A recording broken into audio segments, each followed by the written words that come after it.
Untuk mengulas mengenai komposisi Exco Negeri Melaka ini, saya ingin terus bersama dengan penganalisis politik dan juga merupakan penganalisis politik daripada Universiti Utara Malaysia, iaitu Profesor Dr. Ahmad Martada Muhammad. Assalamualaikum Prof, apa khabar? Terima kasih kerana sudi bersama dengan kami.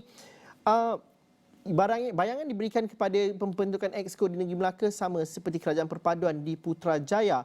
Namun bagaimanakah kebijakan itu akan dilakukan oleh Ketua Menteri Melaka yang baru ini dan bagaimana ia mampu menjadi game changer untuk pentadbiran negeri, Prof?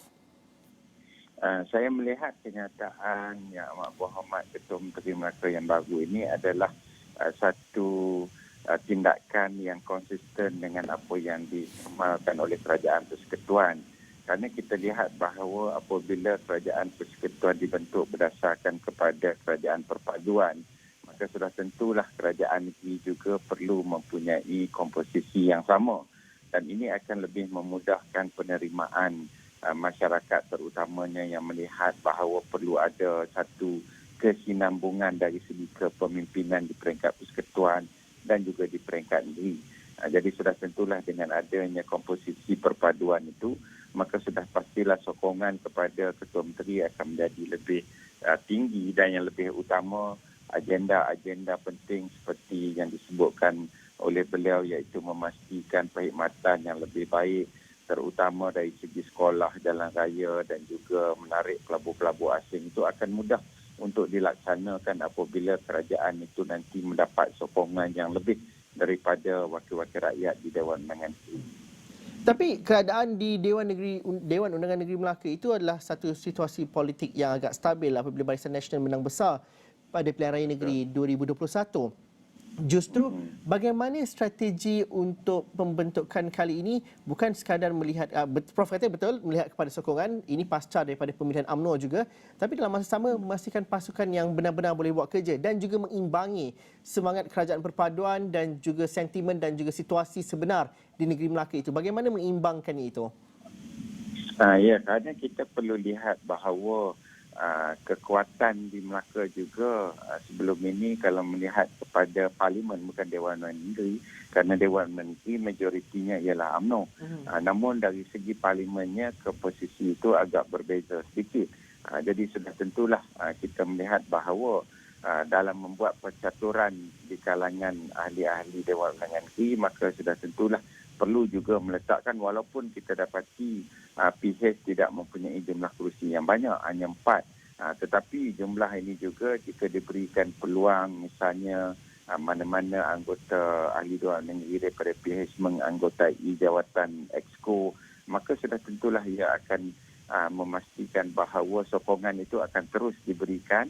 Tetapi dalam masa yang sama perlu melihat dalam jangka masa yang panjang kerana mungkin kerajaan nak memastikan bahawa kerajaan perpaduan ini akan terus berkekalan pada masa yang akan datang. Jadi sudah tentulah strategi yang akan dilaksanakan oleh Ketua Menteri akan mengambil kira bahawa strategi ini bukan hanya akan berfungsi ataupun memberikan kebaikan kepada jangka pendek, bahkan juga ia memungkinkan untuk kerjasama yang sedemikian dapat dilaksanakan pada masa akan datang demi memastikan kestabilan kerajaan dan keutuhan kerajaan yang ada. Semalam apabila beliau baru dilantik, Datuk Rauf mengatakan bahawa beliau belum mendapat petunjuk daripada Datuk Seri Ahmad Zahid Hamidi sebagai Presiden UMNO. Dan juga bagaimana kita melihat juga mungkin akan ada yang digugurkan, mungkin ada lantikan baharu kalau di negeri Melaka itu. Jadi dalam satu pasukan buat kerja, bagaimana mereka perlu bergerak pantas? Kerana beliau menjanjikan, Ketua Menteri baru menjanjikan tempoh 48 jam daripada semalam. Maksud dalam hari Isnin kita akan ketahui pembentukan Exco Negeri Melaka ini. Adakah itu waktu yang cukup sukar dalam sehari dua ini, Prof?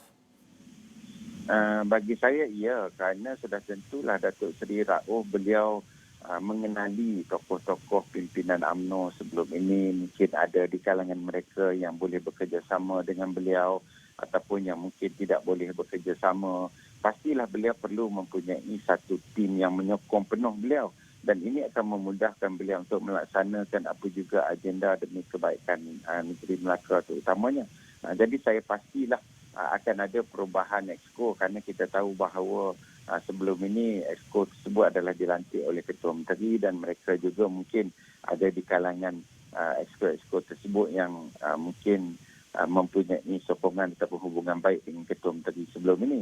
Jadi sudah pastilah Datuk Seri Rauf akan memilih mereka-mereka yang boleh menyokong beliau sepenuhnya demi memastikan agenda pembangunan yang akan beliau bawa itu dapat dilakukan dengan sebaik mungkin tanpa ada sebarang kekangan ataupun halangan, terutama di kalangan walaupun ada semua itu adalah daripada wakil rakyat UMNO, tetapi mungkin ada sebahagiannya yang tidak menyokong ataupun mendukung apa yang beliau hasratkan itu. Okey, itu sesuatu yang menarik untuk kita perhatikan untuk hari-hari mendatang juga. Terima kasih Profesor Dr. Ahmad Martada Mohamad, penganalisis politik dari Universiti Utara Malaysia UM kerana sudi bersama dengan kami bincangkan mengenai perkara ini.